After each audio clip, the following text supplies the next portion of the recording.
السلام عليكم ورحمة الله وبركاته، ازيكم عاملين ايه؟ يا رب تكونوا بخير. النهارده معانا مطبخ جديد من منطقة الهرم من خامة الكلادنج الغنية عن التعريف. طبعا المقابض بتاعتنا البلت ان، اللون بتاعه اوف وايت.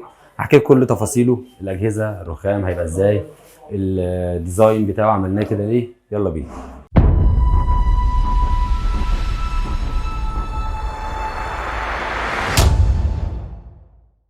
في البداية طبعا احنا زي ما احنا شايفين المطبخ كله لونه اوف وايت من خامة الكلادنج، دواخل كلها فايبر جلاس 2 مللي.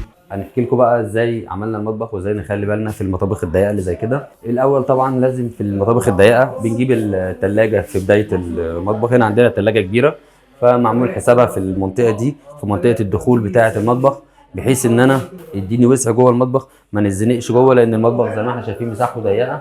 فبالتالي هنخلينا الثلاجه هنا، وعملنا فوقيها واحده تخزين علويه برضو على متناول الايد بالعرض ده كله، في معاها حاجات كتير. وطبعا محتاج عندي الاجهزه بتاعتي كلها بلت ان. عندي هنا هيبقى الفرن ومعمول له التهويه بتاعته تحت، وهنا الميكروويف هيبقى فوقيه، وفوقيه اداره التخزين من فوق زي ما احنا شايفين. وتحت هنا هيبقى في انبوبه، هنتحط هنا الانبوبه بتاعه الفرن معمول حسابها، انبوبه وجنبها الجردل بتاع المنظفات والكلام ده كله معمول حسابه. وعملنا بقى وحدات تخزين في المطبخ. عملنا هنا رفين للتخزين كبار المساحه دي كلها، ودرجين حلل ودرجين للحلل زي ما احنا شايفين كده بالعرض ده كله، اهو واحد فوق واحد تحت المساحه دي. وهنا وهنا ادراج صغيره للمعالق والبصل، لان انا عندي هنا المنطقه دي منطقه البوتاجاز زي ما احنا شايفين. الغاز بتاعنا معمول حسابه ازاي في المطبخ ومتقفل عليه. هنا عاملين البوتاجاز البلت ان هيبقى في الجزئيه دي. فطبعا عملنا هنا الادراج بتاعت المعالق تخدم عليه، خد بالك هنا كده. وتحت هنا عملنا سبت بامبو للخضار والبطاطس والبصل والكلام ده كله. اما وحده البوتاجاز بقى، فعملنا رفين كبار بالمساحه دي كلها للتخزين. طبعا قابلنا التحدي، العمود دوت كان عائق كبير بالنسبه لنا، بحيث ان انا اوصل البوتاجاز هنا. فكبرت الوحده دي لبره شويه، بحيث انها احط البوتاجاز بتاعي وتديني مساحه تخزين كبيره. هنا دي منطقه الحوض زي ما احنا شايفين، الخلاط راكب في الحيط مش شجره.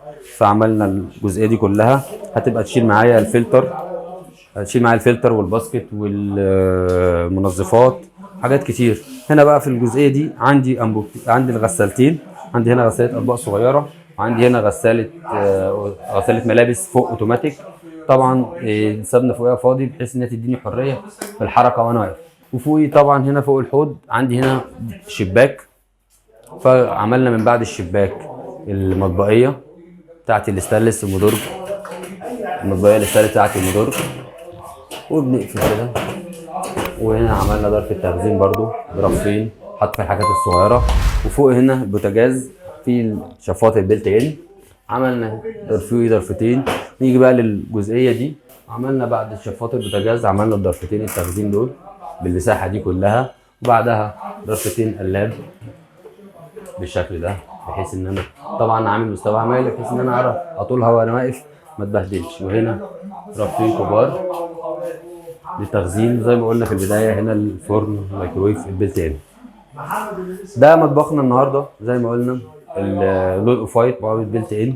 طبعا زي ما احنا شايفين الشياكه، ونخلي بالنا من اماكن الاجهزه. زي ما احنا شايفين لازم في كل مطبخ نخلي بالنا من الديزاين بتاعه، نخلي بالنا من اماكن الاجهزه ونرصها باحترافيه، بحيث ان انا عندي كل حاجه معمول حسابها، ان انا فيما بعد وانا واقفه في المطبخ او وانا واقف في المطبخ ابقى واقف مرتاح. زي ما احنا شايفين المطبخ ده يعتبر ضيق جدا، مساحته ضيقه، عرضه 2 متر في طول 4 متر. يعني المطبخ بالطول مش بالعرض، عرضه 2 متر في عمق 4 متر ونص.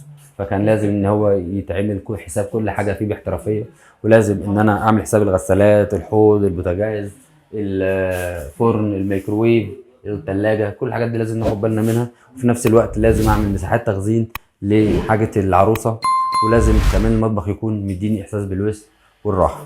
بس كده، ده كان مطبخنا النهارده. لو عجبك المطبخ ما تنساش تعمل لايك وسبسكرايب وشير لكل اصحابك عشان يستفيدوا من توزيع الاجهزه. كان معكم سلام عشري، اشوفكم المطبخ الجاي. سلام.